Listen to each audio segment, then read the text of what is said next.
네 번째 과목입니다. 이 건설 시공학은요, 우리가 건설 시공학, 특히 건설 안전 기술을 하는 동일한 과목이라 보셔도 되고요.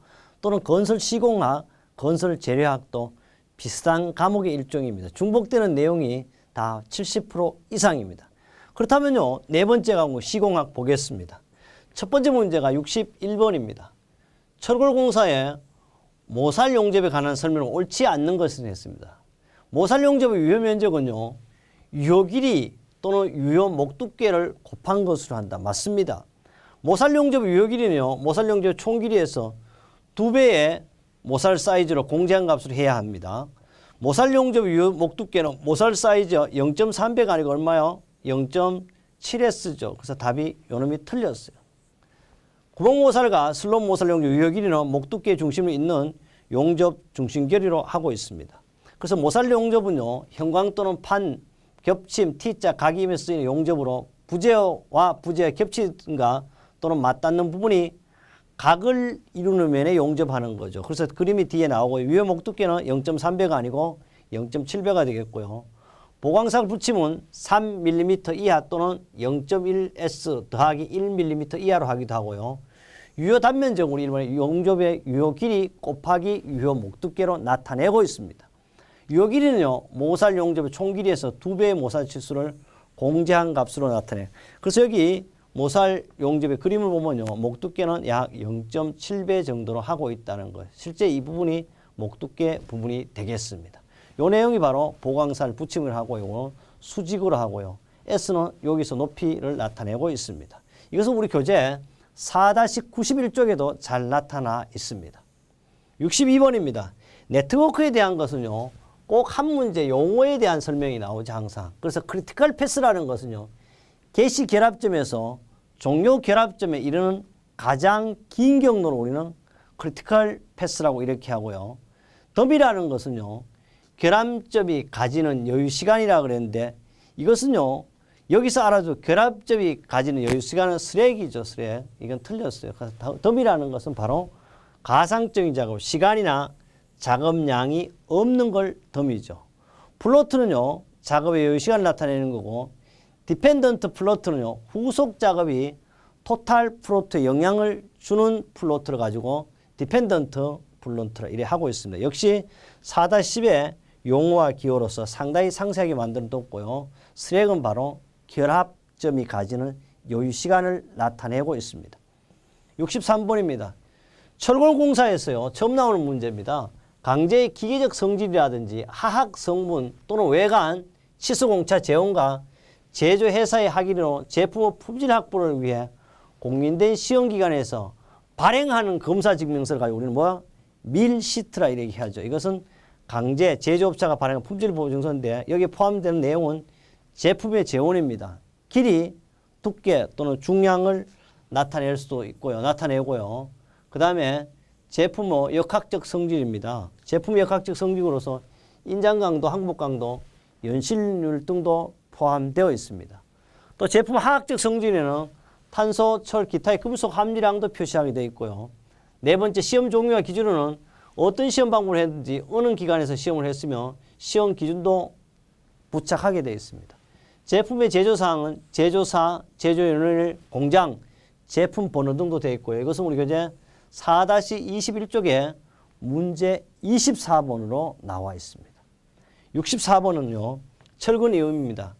철근 이음에 관한 설명 옳지 않는 것인데, 철근의 이음분은 구조 내력상 취약점이 되는 거죠, 이음은. 둘째, 이음 위치는 되도록 응력이 큰 곳은 피해야 되죠. 셋째, 이음이 한 곳에 집중되지 않도록 엇갈리게 교대로 분산시키게 하고요. 넷째, 응력은 전달이 원활하도록 한 곳에 철근 수의 반 이상을 이어서 한다는데 어떠한 경우라도 철근의 반 이상을 이으면 안 됩니다. 그래서 철근 이음 위치를 조금 더 보면요, 큰 응력이 받는 곳은 반드시 피해야 하고 엇갈리게 있는 것을 원칙으로 하죠, 철근. 두 번째요, 한 곳의 철근 수의 반 이상을 이어서는 어떻게 안 된다 그랬잖아요. 그래서 여기 답이 4번이 되겠다는 걸 다시 한번 강조하고, 그래서 지름이요 2형이죠. D29 원형이죠. 28 이상 철근은 겹침 이음으로는 해서는 안 됩니다. 그 다음 보라든지 철근 이음은요, 인장력이 작은 곳에 있고요. 기둥, 벽철근 이음은 층 높이요 3분의 2 이하에서 엇갈리게 해야 합니다. 갈고리 길이는 이은 길이에 포함하지 않습니다. 65번째인데요. 벽돌입니다. 벽돌 치장면의 청소 방법이 좀 옳지 않는 거였어요. 벽돌 치장면에 부착된 모르타르 등의 오염은 물과 산을 사용하여 제거하며 필요에 따라 하여튼 온수를 사용하는 것이 좋습니다. 또 온수를 사용하는 것이 특히 겨울에는 반드시 온수를 사용해야 되고요. 세제 세척은 물 또는 온수의 중성세제를 사용하여 세정하고요. 산세척은 다른 방법으로 오염된 물을 제거하기 곤란한 장소에 적용하고 특히 그 행위는 안 하는 것이 가장 좋죠. 산은. 넷째, 산세척은 오염물을 제거한 후 물세척을 하지 않는다고 해서 이렇게 하면 만약에 어떻게 여기 나와 있는 벽돌면 자체가 산으로 해가지고 다 파여버리죠. 그래서 반드시 산세척 후에는 물세척을 해야 합니다. 그래서 오염된 곳은요. 치장면 씻어내고 염산을 5kg 이하로 닦아야 돼요. 특히 대리석은요. 염산을 사용 금지. 왜? 대리석은 상당히 다 좋지만 산에 매우 취약하기 때문에 그렇습니다. 염산 사용 후 다시 물씻기를 행하고 보양이라든지 오염 방지 또는 필요시는 돌면은 벽지라든지 창호지 등으로 하고 모서리 돌출부는 널판을 떼어 보양하고 헝겊으로 닦고 또는 왁스칠을 해야 합니다. 석축쌓기라든지 돌쌓기 전체 길이는 10에서 20m마다 구획하여 신축줄론을 설치합니다. 66번째입니다. 공동도급 방식의 장점에 해당하지 않는 것은 그랬어요. 공동도급을 하면요. 우리는 첫째 이 공동도급 하면 좋은 점이 혼자 하는 거 아니니까 위험이 분산될 수 있고요. 시공이 또 확실해요. 전문 기술로가 그 분야를 하기 때문에 기술 자본도 증대돼요. 이윤은 증대된다는 게 나눠서 하다 보니까 이윤은 어떻게 감소하는 게 단점입니다. 그래서 공급의 그 공동도급의 장점은 융자력이 증대되고 기술이 확충이 되고 위험이 당연히 분산되죠. 넷째, 공사 시공이 확실하고 신용도도 증대될 수 있어요. 공사 동급의 경쟁을 완화시킬 수 있습니다. 이것은요, 한 회사의 도급공사마다 어떻게 경비가 증대되니까 당연히 뭐가 증대된다? 이윤이 증대될 수가 있는 게 아니고 이윤은 감소될 수밖에 없습니다. 67번입니다. 지내력 시험을 한 결과 치마 곡선이 그림과 같이 항목 상황을 나타냈을 때 이 집안의 단기하중에 대한 허용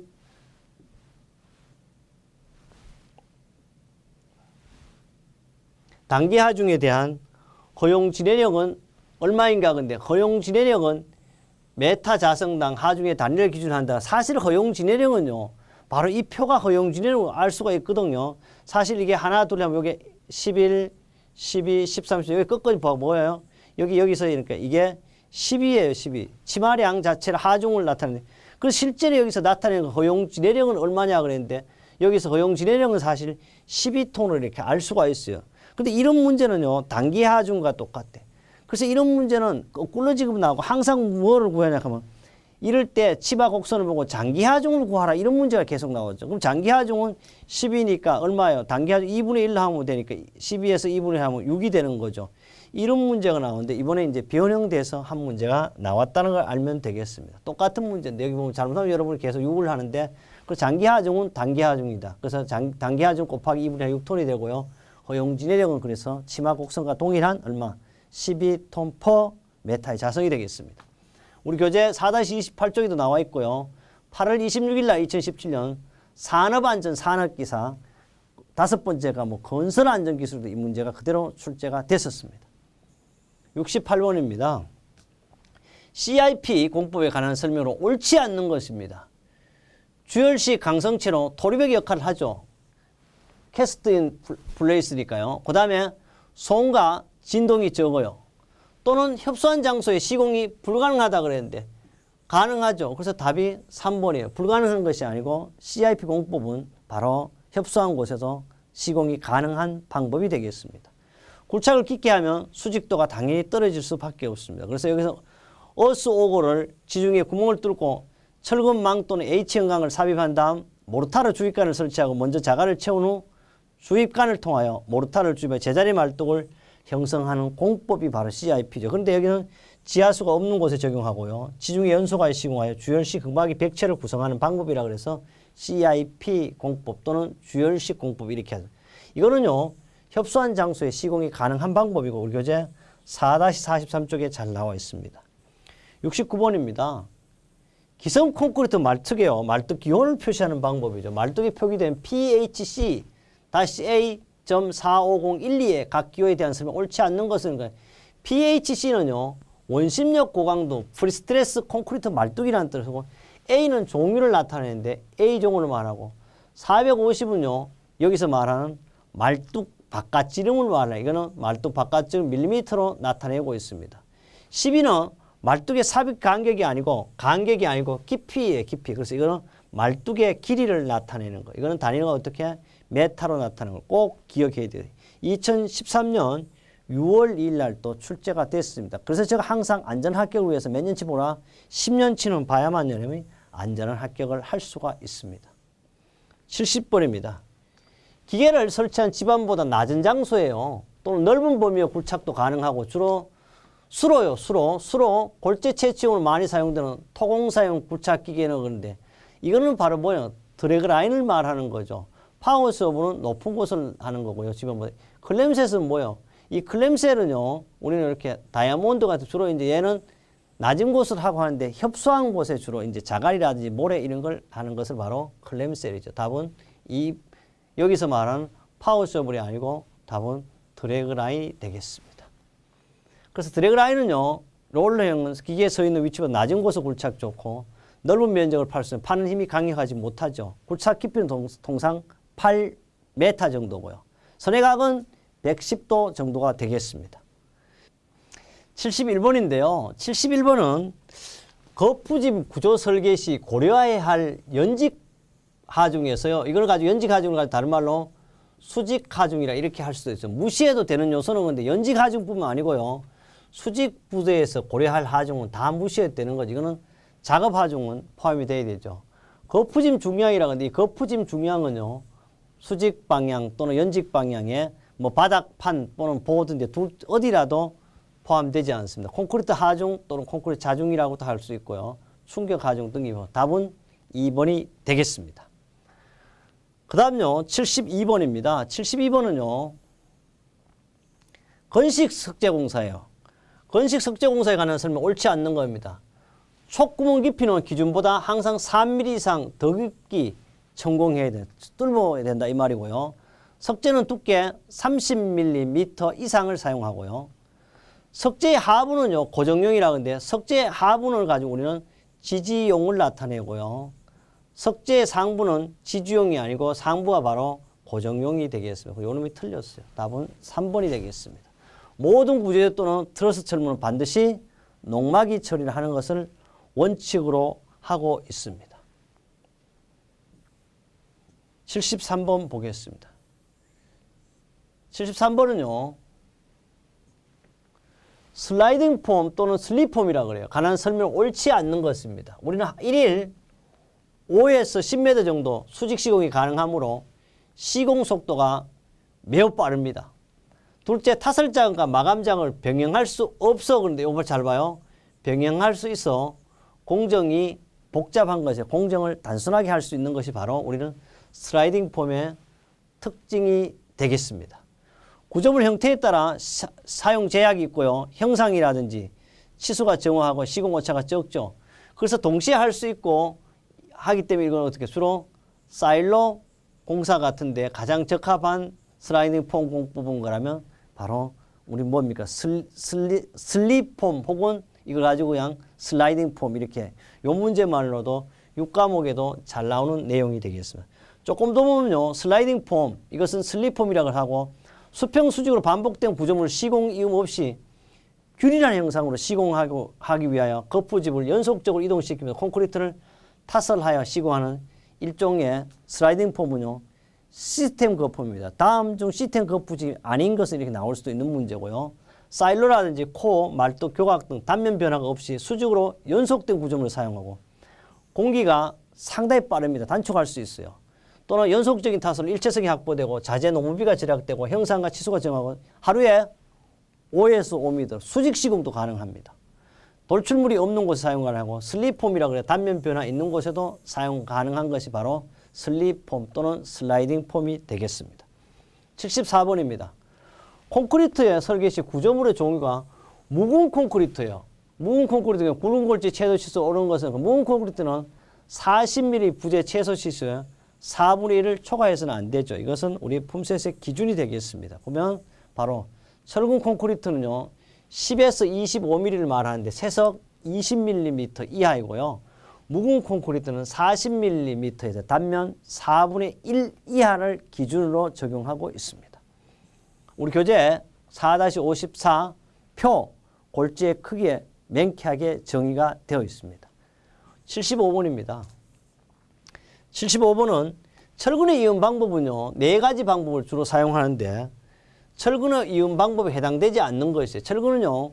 겹침 이음, 백열 이음 이런 것은 있을 수가 없죠. 답이고요. 기계식 이음, 용접이 하나 더 있다면 가스, 압접하는 방법이 있습니다. 이것은요. 실기 필답형에도 나오고 작업형에도 나오는 경우가 있습니다. 그래서 우리 교재 67도 있지만 산업기사에도 출제된 문제가 되겠습니다. 76번입니다. 콘크리트 블록에서요. A종 블록 압축 강도입니다. A종은요. 바로 기건 비중이 1.7 미만을 말하고 압축 강도는 4 뉴턴 밀리미터 자성, 킬로그램으로 표시하면 킬로그램 퍼 센티미터 자성인데요. 바로 4 뉴턴 밀리미터 자성 이상이 되겠습니다. 답은 몇 번입니까? 2번 알아둘 2번이죠. 이거 잘못하면 뭐 468이거든요. A는 4, B는 6, C는 8 되겠습니다. 77번입니다. 요건 단위를 잘 봐요. 숫자를 잘 보면 77번은 답을 찾을 수 있는데요. 철골 작업 중 농막이치를 피해야 할 부분에 해당되지 않는 것은 이거는 콘크리트 매립되는 부분에도 농막이치를 할 필요 없죠. 현장에서 깎기 마무리 필요한 부분도 농막이치를 할 필요가 없고요. 제가 단위를 잘 보라 그랬어요. 현장 용업 예정 부위요. 인접하는 부위 양측 50cm가 아니고요. 바로 여기서요. 50mm죠. 그래서 이걸 잘 보면 되겠고 고력볼트들은 마찰적 부품, 마찰면도 어떻게 해요? 우리는 농막이치를 할 필요가 없습니다. 그래서 잘 모를 때는 숫자가 나오는 것을 찾으면 그것이 틀림없이 답입니다. 왜? 출제하는 사람들이요. 저도 옛날에 그래서 숫자 바꾸는 것이 출제하기가 제일 쉬운 방법입니다. 78번입니다. 다음 중 다음 각 도급공사에 관한 설명 옳지 않는 거요. 분할도 부분요. 전문 공정, 공구별 분할도구 나눌 수 있으나 이 경우 재료는요. 건축주가 직접 조달하고 지급하고 너무만 한다. 이게 벌써 틀렸죠. 분할도급이라는 것은요. 분할은 전문공사, 공정이라 전문공사별 분할도구, 공정별 분할도구, 공구별 분할도구로 이렇게 나누지. 여기서는 말하는 뭐 공종별이니 또는 공정별 또는 뭐 이런 공구별 이제 유일하게 여기 하나 있는 것이 공정별 공분할 때 이거는 전문 공정으로 하지는 않죠. 그래서 답은 틀렸고요. 두 번째 공동도급이라는 것은 대규모 공사에 그 여러 개의 건설회사 공동 출자 기업체를 조직하여 도급하는 방식이 바로 공동도급입니다. 공구별은요. 대규모 공사에서 몇 공구 이렇게 분리하는 방식이고 일식도급은 한 공사 전부를 도급자에게 맡겨 재료, 노무, 현장, 시공 일체를 일괄하여 시행시키는 방법이 바로 일식도급이고요. 조금 더 여기에 전문공사별 분할도구, 공정별 분할도구, 공구별 분할도구로 구분해 두었고요. 좀 더 상세한 것은 우리 교재 4-12쪽 분할도구로 잘 나타나 있습니다. 79번입니다. 레드믹스 콘크리트 운반 차량에 특수 보온 시설을 해야 돼. 왜? 할 외기 온도는 이거는 항상 30 여름이 같으면 30도 이상과 겨울 같으면 0도씨 이하예요. 그러니까 바로 이거는 품셋의 기준이죠. 30도 이상 또는 0도씨 이하일 때 기준으로 하고 있습니다. 보온시설. 답은 1번이 되겠습니다.